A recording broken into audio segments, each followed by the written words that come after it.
Welcome to the Canada History Society's podcast series. Today, we're joined by Professor John Bonnett, Associate Professor of History at Brock University, former Canadian Research Chair in Digital Humanities, and one of Canada's leading voices on the intersection of history, technology, and historical scholarship. Throughout his career, Professor Bonnett has explored not only how he studied the past, but how knowledge itself is created, tested, and communicated within the university system. His latest article, Stop Scholarly Cheating, It's Time to Change Peer Review, published in the Dorchester Review, tackles one of the most controversial issues facing higher education today. Professor Bonnett argues that the traditional system of peer review, the process long regarded as the foundation of academic credibility, is no longer adequately protecting scholarship from methodological weaknesses, ideological conformity, or disciplinary isolation. Drawing on examples ranging from the replication crisis in psychology to debates over colonial history, postmodern philosophy, and interdisciplinary research, he makes the case that universities must fundamentally rethink how academic work is evaluated. His proposal for broader cross-disciplinary peer review challenges long-standing assumptions about academic freedom, scholarly expertise, and the future of higher education itself. Whether you agree with his conclusions or not, Professor Bonnett raises questions that extend far beyond university campuses.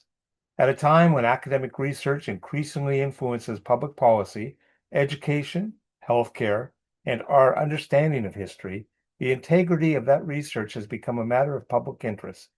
Today, we'll explore the arguments behind his article, examining the evidence that supports them, discuss the criticisms they may invite, and ask what the future of scholarly research should look like in Canada and beyond. Professor John Bonnett, welcome, and thank you for joining us. Good morning, John. Good to have you with us. Uh, More, let me good morning. Let me start off by asking you the basic question in most interviews is what prompted you to write this article now? good question. I would say part of the prompt was due to a book that came out a few years ago by Nigel Bigger called Colonialism, A Moral Reckoning. And it constitutes one of the sections of my article, and it is a survey of shall we say, critiques of the British Empire, and it makes the case that many of those critiques are just wrong-headed or are reliant on cherry picking of evidence, and that there are parts of the story of the British Empire where the British have a good story to tell, such as its role in ending the slave trade.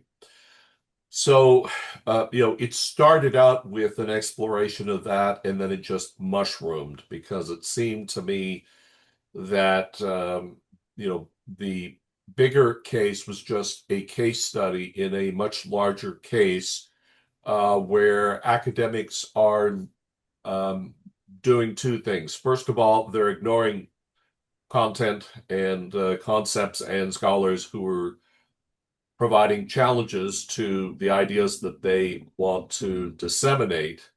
And secondly, that institutionally we are siloed in our scholarship. One part of campus will put out truth claims that are directly contradicted by another part of campus. And it just strikes me that, if one still subscribes to the old-fashioned notion that the university should be a place where the pursuit of truth is prioritized, that should not be, and we need to start reorganizing how our knowledge is adjudicated. Do you believe the universities have reached a crisis point, or are we simply witnessing a temporary period of ideological conflict? I would say if universities are not in a crisis point, they are heading toward one. I would argue it's not only due to at least what I see as being the ideological capture of the university, but there are a variety of reasons why universities are heading into trouble. One just has to do with the fact that it is a sector of a market, and that market, like any other market, is due for the kind of creative destruction that the economist Joseph Schumpeter used to describe. That's an idea where you'll have a market, it's got certain players with certain technologies, and then a new set of players with new technologies that make the established crowd obsolete will move in. They will affect creative destruction, i.e., the dissolution of the old order and the institution of the new. Our university sector, in many ways, is structured along the 19th century lines that we all know. Small universities with multiple departments, where, every university from the University of North Dakota and the University of Prince Edward Island has a Jane Austen scholar or, a Proust scholar or what have you. We are entering into a point where some scholars like Lynn Davis are arguing that our higher education sector is vulnerable to other actors coming in who will scale higher education teaching. By that, I mean companies like Google, companies like Facebook, the information companies. At least there is the danger. The market is, an incredible amount of money in the higher education sector. There's a good chance that these information companies will want a piece of that, if not to dominate that sector. And what they're going to do is to bring in everything from individual tutors and individual tutorial instruction supported by AI, combined with, let's say, instead of, a Austen scholar at the University of Prince Edward Island, they will bring in lectures by the best Jane Austen scholar that's situated at Harvard or Yale or what have you. So these high-end professors that traditionally the elite have only had access to will now be made accessible to pretty well any learner in North America or any learner around the world. So that's one reason why I think universities are heading into trouble. But there is also the issue of their loss of legitimacy due to their ideological capture. So I don't think it's a huge leap to suggest that our universities and most of our institutions are now captured by a single class. Got various names for them: Bobos, the creative class, and so on. Most of us call them the woke. If you look at some of the data produced by sociologist Eric Kaufman, he argues that in terms of the political distribution of any given faculty population, regardless of discipline, you're looking at a ratio of 90% of scholars who have a commitment to either the left or the center left in politics versus 10% who are conservative.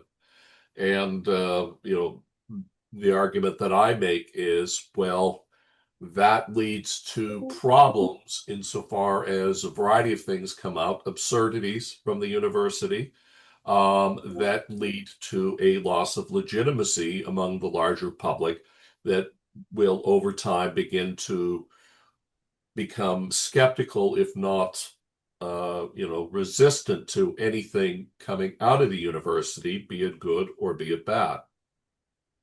Okay, great. Um, Now, in your article, you open with one of your favorite topics, Harold Innis, and his observations about institutions eventually becoming unfit for purpose. Um, Yep. why do you think peer review has now reached that stage?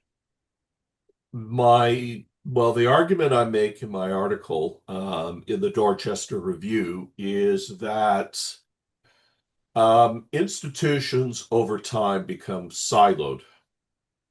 and so do disciplines. And so the idea there is that um, any group of people within an institution, they will start to form a culture. They will start to distribute and impose an adopted narrative of how the outside world works. That can be very useful. But the problem is that over time, if that institution is isolated, its narrative will begin to diverge more and more from the reality of the situation outside the institution. And that is a problem I think that plagues our university, both just writ large and within the various disciplines where you have, as I said, disciplines often saying diametrically opposed things about issues like gendered conduct and so forth. And we currently do not have a system where the two opposing sides are forced to encounter each other and to be accountable to each other. And so, as a result of that, Innes argued that institutions will acquire a bias. That's fine. That can be useful. But eventually, over time, it will acquire what he called a monopoly of knowledge, which is the stance that you can have a bias, but acknowledge other points of view and things that fall outside your bias.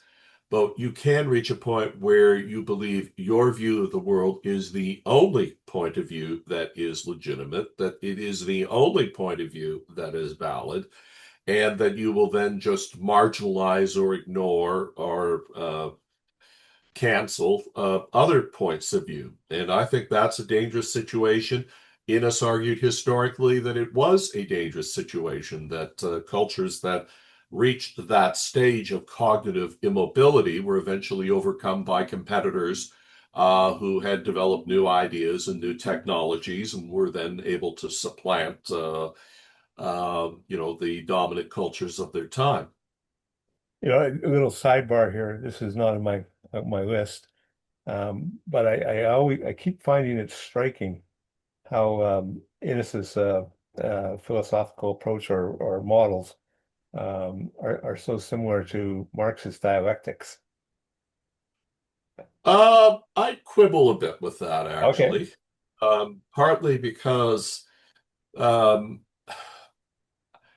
dialectic involves the idea of uh, synthesis or not synthesis, but thesis, antithesis, and And then then synthesis. synthesis. So Yeah. that's the basic idea. And I think Innes's idea of change was different than that. I wrote a book called Emergence and Empire, where I argue that his template of change was more akin to what we would find today in the science of complexity. Innes's point of view was one where you have actors on the ground who interact, they self-organize and form economies or cultures, and that those economies and cultures will adapt over time. And that will mean, for example, shedding some components and acquiring other components, and so on.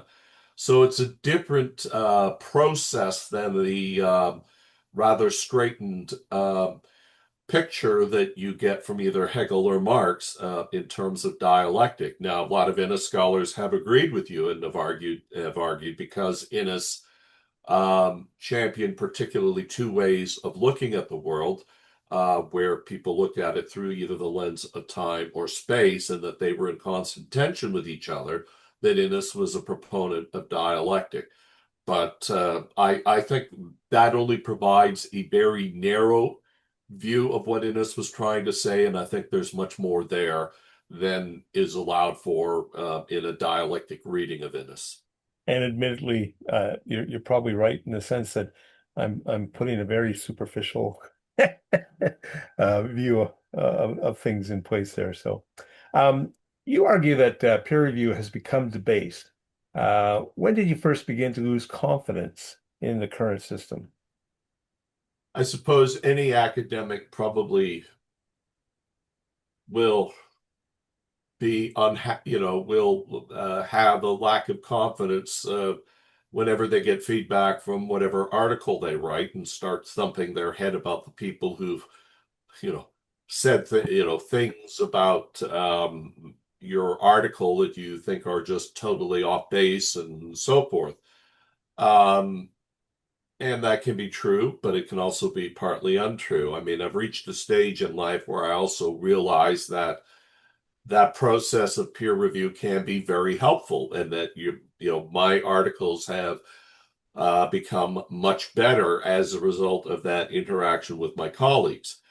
But I would say that much of my skepticism has emerged for a variety of reasons. A lot of it having to do with the emergence of woke ideology, or the emergence of what has been called grievance studies in the academies. So,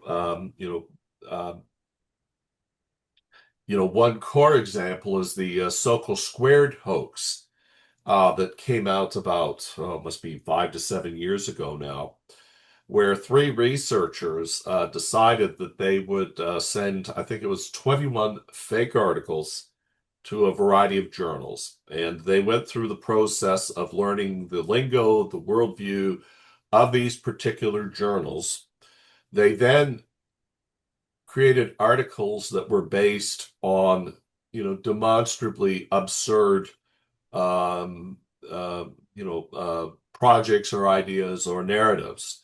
So one article they sent was actually a chapter from Hitler's Mein Kampf. They changed around the terminology and the like, but the article was ultimately accepted.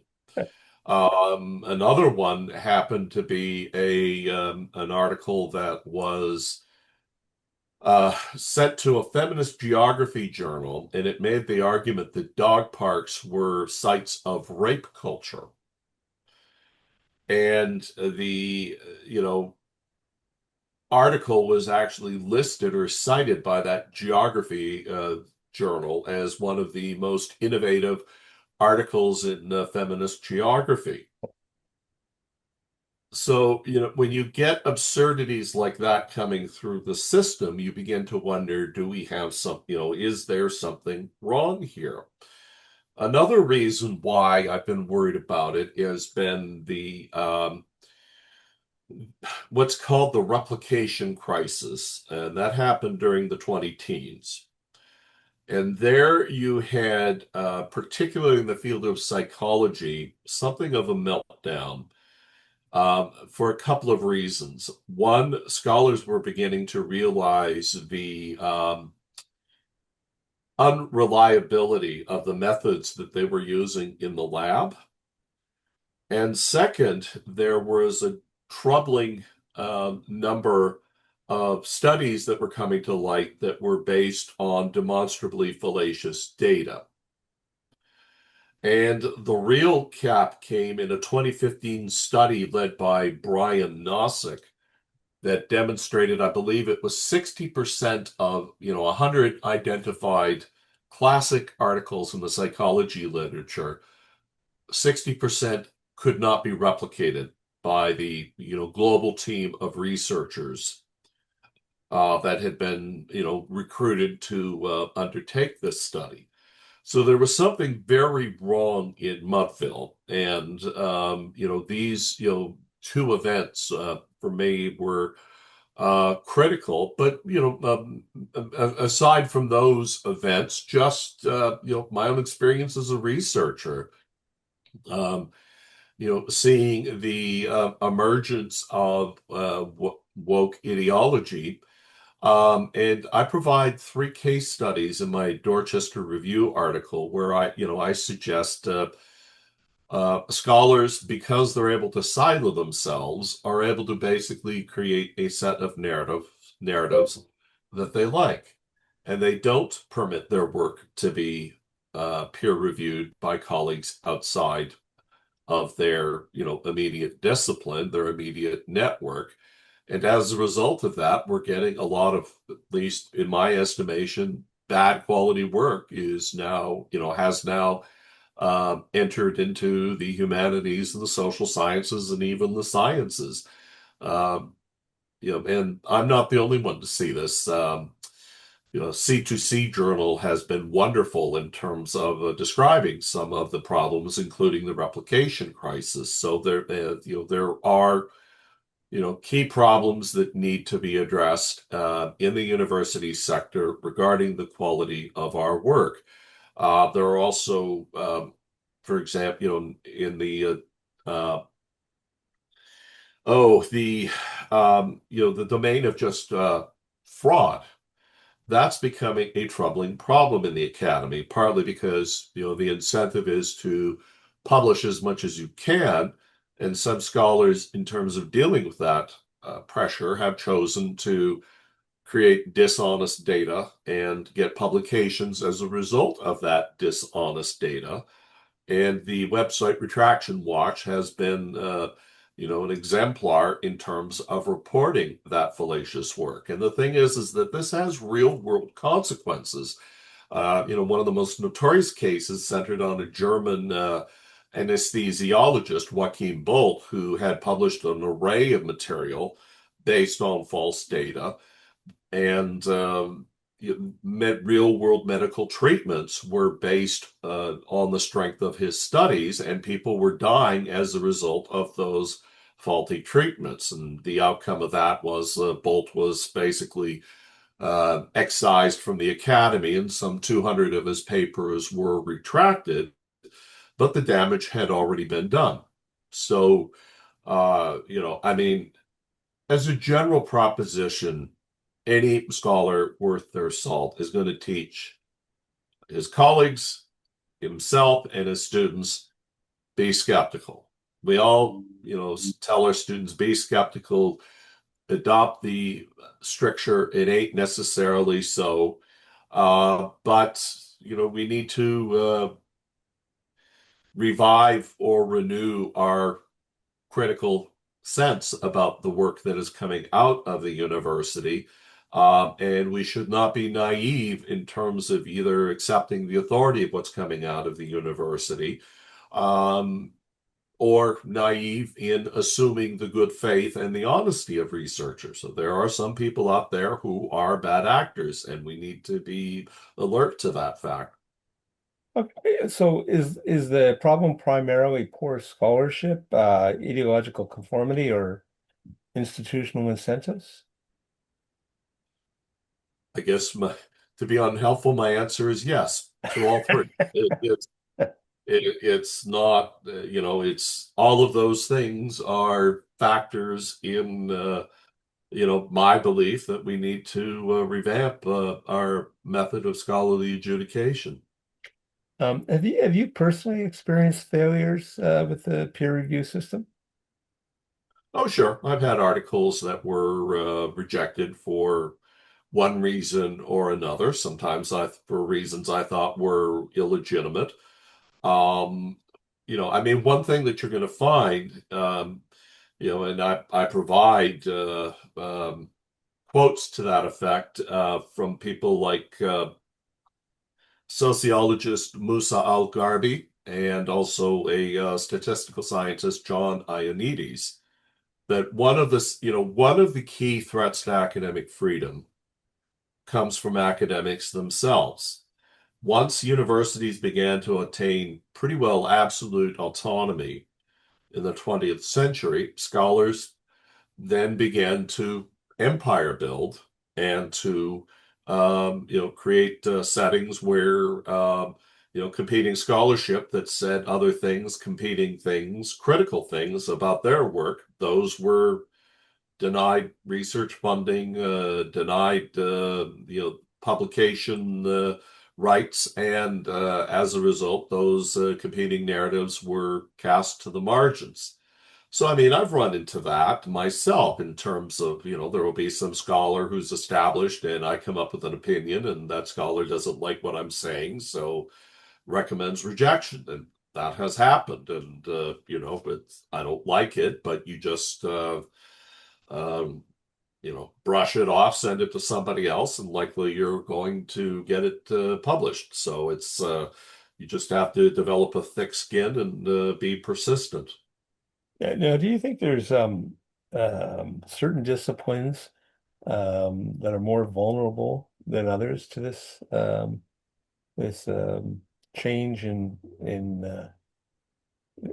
peer review?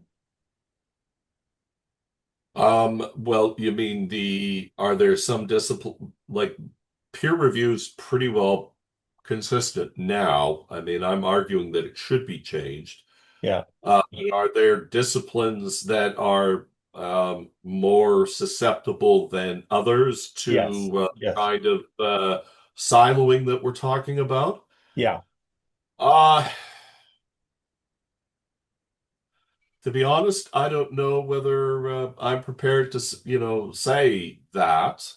I mean, I'm not particularly fond of the grievance studies disciplines, so I would say, well, yes, those people are a problem. But I mean, I mentioned Ioannidis and Musalgarvi's work, so no, this is something that's happening in all sorts of disciplines. And I would argue that, maybe to a greater extent or another, but the problem is that these disciplines are operating separately from each other, and that the remedy for that is to subject their work to either different divisions within a given discipline or to scholars from a different discipline altogether. There are a lot of disciplines where, a scholar in one silo will have things to say to a scholar in a different silo. And where, I mean, I'm not going to be able to say, fully follow everything that, say, an archaeologist does, but I mean, I can get the general gist of it and the argument and, likely, have some, either critical or helpful things to say to my colleague in that particular discipline. But I would maintain, and I do maintain in my article, that even disciplines further afield from each other, like math, I make the argument that math has a bearing on some of the theory that we find extant in English literature today. So, postmodern theory, as typified by Jacques Derrida, there are mathematical findings that are very important in terms of understanding the reliability of what Jacques Derrida had to say. And yet, those English scholars are blissfully unaware of what, say, a mathematician like Kurt Gödel had to say about how, um, systems of representation work, and they are unaware of, Gödel's point that we are not locked in by our modes of writing, our modes of communicating, and that in fact our thought precedes our modes of communication, our writing. It isn't shaped by those things. In your article, you devote a considerable attention to Nigel Bigger's work on empire. Why did you choose this example? Good example, Um, it seems, but oh, I would like to say it was deep angst on my part about the problem of post-colonial theory and so forth, but um, the short answer is that my colleague and the president of the Frontier Center for Policy, David Lease, asked me if I'd be interested in writing a review of it because I had told him you should have Nigel Bigger on your podcast, and oh, great, why don't you write a book review? And I went, well, anyhow, so David's suggestion, I thought that would be like a 750 word piece, and it turned into a much larger enterprise. so what does the reaction to Bigger's work reveal about academic culture? Well, the reaction as I describe it is a lot of historians did not like what Bigger had to say, and there were scathing reviews, there were scathing postings on X. Even before he got started on his book, there were two large editors, one from, or letters, protesting his project from a global set of scholars, and then a set of scholars who were based at Oxford. They tried to use their authority such that they had to basically squash Bigger's work. And that authority was sufficient to likely persuade Bigger's initial academic partner, John Darwin, to leave the project. Bigger then pressed on. So he wrote Colonialism. It's been subject, as I said, to hostile reviews and even a volume dedicated to trying to discredit what he has to say. But the important thing about Baker's work is that yes, there have been lots of critical historians, but there have also been some very supportive historians who said Bigger is onto something. His Oxford colleague, I'm just trying to pull up his name here, actually said something that was quite interesting and quite damning for the field of history. His colleague's name was Alexander Morrison, and he noted that someone needed to enter the lists against post-colonial historians, quote, who are quite prepared to engage in distortions of historical fact to achieve their point, unquote. And then he wrote, it does not say much about the current state of the historical profession, he continued, that it took a theologian and ethicist to do so.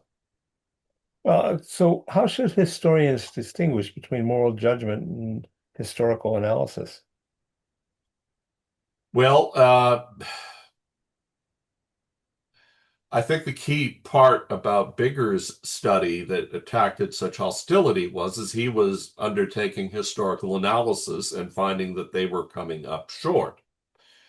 As far as the ethical analysis goes, historians tend to be, I think they play kind of a game here. They say, well, ethical judgments are not are not our job, although they make ethical judgments all the time. And Bigger's criticism is that they're making those ethical judgments without actually using the tools or the rigor that you would find in a field like ethical philosophy.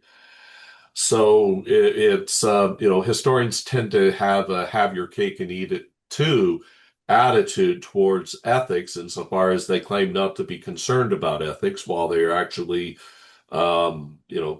exercising ethical judgment all the time. Yeah, and also in your article, you touch on the Kamloops school, the residential schools. Um, do you believe historians have adequately distinguished between established evidence and public assumptions? Um, I'm going to be careful here because I don't know the extent to which historians have actually covered the Kamloops issue. A lot of the literature, including the literature by, I'm trying to remember the name of the historian, J.R. Miller. J.R. Miller, and he wrote like the defining study of the residential schools, Shinkwalk's Vision. But I don't believe his work touched on the Kamloops residential school issue and the purported announcement or the announcement of purported graves, 215 of them. So I don't know if there's been a huge degree of historical analysis on the topic. I'm not sure, there have been some who have been quite happy to accept the idea that there are, graves there. I can say colleagues in the Indian Residential Schools Research Group have quite rightly pointed out, look, there is no evidence of those graves. If you look at those, the affected area where those graves are supposed to have been located, we already know that 1/3 of that ground has already been excavated for archaeological purposes or other purposes, and no graves were located. They would also point out that We had an alternate and much more plausible hypothesis to explain those anomalies that were detected in Kamloops, namely that a septic field was laid in the 1920s that extended from the school into the orchard. And if you superimpose the pathway of that field, it basically align, well, not basically, it actually aligns perfectly with where the vast majority of those soil anomalies are located. So the plausible hypothesis is that those anomalies are the remains of the septic field, not a grave. Yeah. And another issue you talk about in your article is about microaggressions. Um, Yeah, why did you select microaggressions research as your second case study? partly because of the author's name was Scott Lilienfeld. And he puts forward a concept that I thought was quite powerful called connectivity. And the idea of connectivity is that when you have a new field of research that emerges, particularly in the sciences, that field is not permitted to move forward unless they're able to demonstrate that if they're making new and different knowledge claims that contradict the research in cognate fields that have come before, they have to defend themselves. They have to show why their new knowledge claims are ones that should be accepted despite contradictory evidence coming from other fields. You can't just emerge into the academy without taking into account what has come before. And I would argue that in some disciplines, like some of the grievance studies disciplines, intersectionality and the like, a lot of that is based on ideas about how social structures relate to individual people and their decision making. And intersectionality's account of that differs quite fundamentally from what a lot of social science had recognized by the 1990s. And so, scholars like Kimberly Crenshaw and others had just ignored that research and come up with, the tale that they had to tell, regardless of what other social sciences had discovered. And I think that's a problem. So part of the reason I highlighted Lilienfeld's study was that, I think his idea of connectivity is a powerful one, and it's one that should apply not just to the scientific subset of the university, but to the university as a whole. So, do you think psychology has become too closely intertwined with political activism? I would say that, and I point this out in my discussion of Lilienfeld, that a lot of psychologists do have political commitments to the left or center left, and that they bring the biases that they've acquired from those commitments into their research, and that has caused a problem. And so,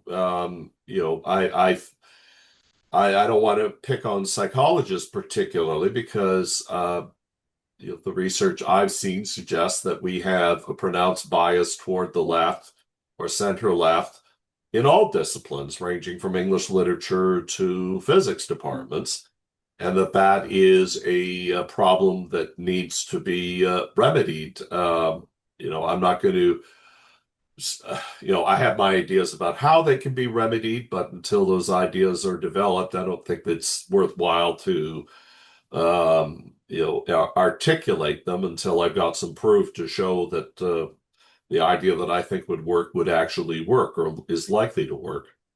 Yeah, do you think universities should revisit mandatory bias training? I guess that depends on how that mandatory bias training is undertaken. So, I mean, one form of bias training now that is around is those that are devoted to trying to convince workers that they are, conducting microaggressions or, uh, there's use of something called the implicit association test, and it's designed to show you that you are racist, even though you consciously do not believe yourselves to be racist and would be horrified at the thought of actually saying or doing something that was racist. And yet, these tests are supposed to demonstrate that, in fact, you are at your heart and core racist, and that racist conduct is an involuntary action like swallowing or blinking. Um, the problem with that is that a lot of the so-called science underneath the implicit association test has been shown to be fallacious, shown to be, it's been shown to be wrong. And some of the assumptions that, are being brought to bear, the interpretations, in implicit bias training and so on, just do not enjoy support in the psychology literature or other forms of literature. Yeah. Your critique of Jacques Derrida is one of the article's strongest arguments. Why do you believe postmodernism became so influential? Oh, again, it's speculation that I can give you.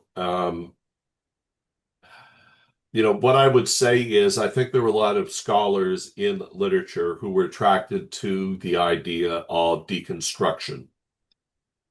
So, deconstruction is based on the idea that meaning in language is ambiguous. You can have more than one meaning for a particular term. And Derrida argues that because language is a closed system, there is no way to determine which meaning of the two or three is the one that should apply. So when you try to deconstruct a text, then you can take a meaning that is different from what you would read on a surface level and come up with a very different meaning or an ideological critique of what the author was trying to do in that particular text.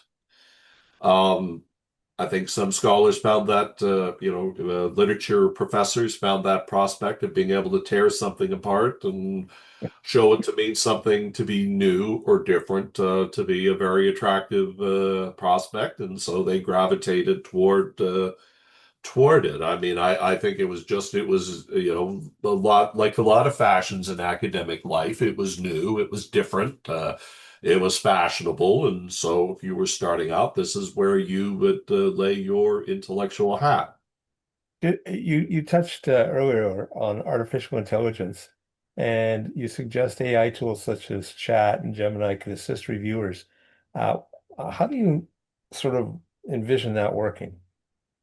The basis for that comment is the general observation that AI can help you find relevant content more quickly than prior methods of search. So prior to ChatGPT or Gemini or Claude or other things coming around, you, I, and everyone else generally would do a keyword search on Google Scholar or something like that, which was fine, but it didn't necessarily bring the content that you wanted or needed very quickly, and you would have to navigate through your list of 250 hits or whatever to differentiate what was useful and what was not.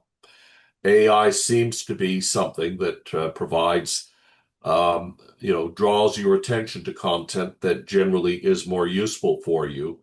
And as a result of that, I think AI can be very useful in, peer reviewers or editors getting a sense of the landscape about what research has been done on a particular topic and finding peer reviewers to then, assess a given manuscript to see if it's, should command respect and merit publication. You think AI could help identify ideological bias? Yes and no, because yes, it can, if you see the argument, probably AI will be able to help you situate that argument within a larger body of literature to give you a sense of where that is, that particular person is coming from. I have found, however, that AI sometimes you give it if you ask it a general question, it will give you an answer, but that answer could be based on a set of assumptions that may be true or not true. I've done searches on a particular question like the viability of hydrogen as a fuel source for automobiles, and I initially got answers that presented, shall we say, the skeptical case. And when I started challenging the assumption that Gemini had given me, or the assumptions that Gemini had given me in its initial answers, it was interesting to see the reply would be, "You are absolutely right, dot, dot, dot." And then it would concede that some of the criticisms or alternative ways of viewing the issue had merit, and there were people who were subscribing to those ideas. And so then, I was able to use that as a basis to explore those criticisms at a deeper level. So, I mean, certainly personally, I like it when AI is telling me what I want to hear. But I'm also alert to the danger that it is telling me what I want to hear, and maybe I need to, be a witness for the prosecution or whatever, and search for the criticisms of the set of answers that I'm finding quite congenial at the time. So, in other words, AI could basically be introducing new bias in Oh the. yeah, Oh, yeah, yeah, yeah. yeah, I, it can bias, and I think the antidote to that is just to be aware that it can be steering you down a biased channel of thought or opinion. Perhaps it would be a good idea to use multiple AI tools and compare and contrast the answers that those different, is Claude telling me the same thing as Gemini? And if not, maybe, then probably both are basing their answers on some kind of biased viewpoint. academic freedom. Some critics will argue your proposals threaten academic freedom. How do you define academic freedom? Academic freedom is the ability to explore a set of ideas and do research on a set of topics, and to do so in a way where you are not compelled to adhere to a particular point of view. Now, what I would argue in terms of those critics is that no right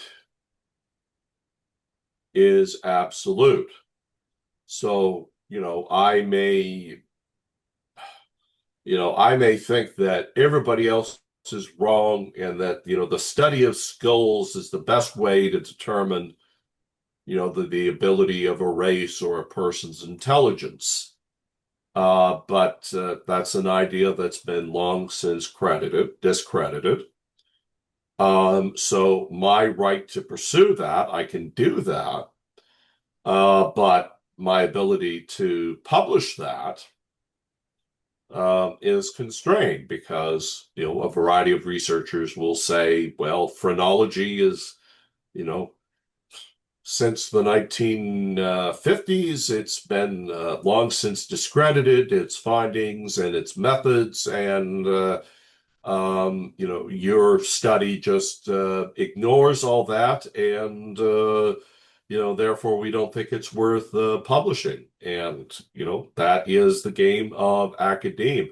Peer review is a system where your right to publish is not absolute. You have to go through the filters of people in the field who have knowledge of the area that you are speaking to, and to convince them that you've done good work. It's, as my article indicates, I don't think it is a perfect system, but it is, a useful system, even the one that we have currently. And so, the idea that what I'm arguing is that the multiple disciplines ought to police each other, and that the fact that they should be accountable to each other, I don't think is a limitation on academic freedom. If you can come up with, if a cognate discipline can come up with a justifiable set of criticisms based on your evidence or your methods, that's not an abridgment of academic freedom. That is a case of the academy working as it should. And what I'm hoping or what I'm proposing is really a creation of a system of adjudication where the academy is operating as it should, and it is taking steps to resolve many of the abuses that I outlined in my article. Do you think Canadian universities are facing unique challenges compared to universities in Britain, the United States, other places? Not really. No? No, no, I don't think if we're talking about the issue of, say, the dominance of woke and so forth, no, I think our universities are just, the level of the dominance of a lot of woke ideology in both administrations and scholars. That is something that is a feature in the entire English-speaking world, not just Canada. What role should universities play in a democratic society? Their role is to articulate, create new ideas and to test them mercilessly, to ensure that they stand up. That their role is to to use the old-fashioned, there's a scholar who has argued recently that universities can either be institutions that pursue the truth or institutions that pursue social justice. They can't do both at the same time. And, my argument is that, democratic societies operate best when, they are pursuing the truth and they are supported by institutions that are pursuing the truth. They do not operate well when they have institutions that are imposing an ideology about how the world works. So from this article and your books and other articles, what responses from colleagues have surprised you the most? I don't know if I can really point to anything that's made me surprised. I would say, Greg, that I've taken the role of I've tried to operate more as a public intellectual, hence the article in the Dorchester Review. I've also got a couple articles coming out on the Substack Without Diminishment. So far, I haven't had academics respond to me. If they did, I do not suspect, I do not expect their reaction would be very warm. I expect in many ways their reaction would be violent disagreement. I have been surprised, though, at some of my writings, when exposed to the public, at the high degree of support that they have generated. I don't think most Canadians are happy with the woke nature of much of our universities, the way they are operating these days, the fact that they seem incapable of, you know, saying anti-Semitism, is not an acceptable practice at our universities. They seem incapable of finding a moral compass that reflects, I think, the beliefs of the larger population. So, with a, I'm not sure if I've got much more to say than that. Okay, and so let's wind this down a little bit with coming back to one of your favorite topics. If Harold Innis were alive today, what do you think he would say about the modern university? That's one of those questions historians hate because, I could say, well, Harold Innis would be in violent agreement with everything I've just said, and you get another Innis scholar saying you're out to lunch. Harold Innis would think you're a nut job, and so on.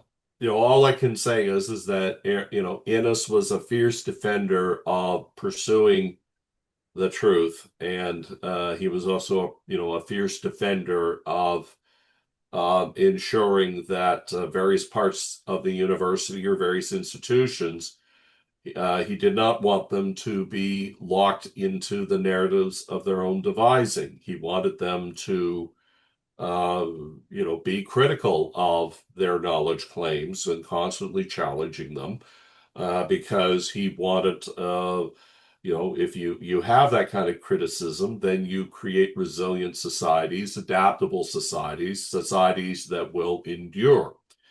I don't think that he would say that the universities, as we see them today, as they're presently constituted, adequately support that mission of creating resilient, enduring societies. I think he would argue that there's too much of a bias in one direction. That's, that's my view. I'm sure there would be scholars on the left who would take violent exception to what I'm saying and having us, in happy agreement with them. But, you know, I've I've got enough from Innes that, I could write an article to that effect with no problem whatsoever.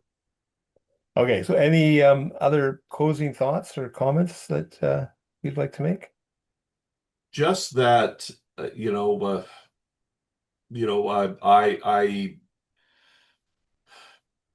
don't really address it so much in the Dorchester Review article about the need to change the way we review our knowledge claims. But certainly the person that I think a lot of in terms, Harold Innis, his work on Canadian society and scholarship and culture, one of his key arguments is that we must innovate as a culture. And, you know, I'm I think that is very true. I think that, certainly people on the conservative side of the political equation haven't recognized that as much as they should.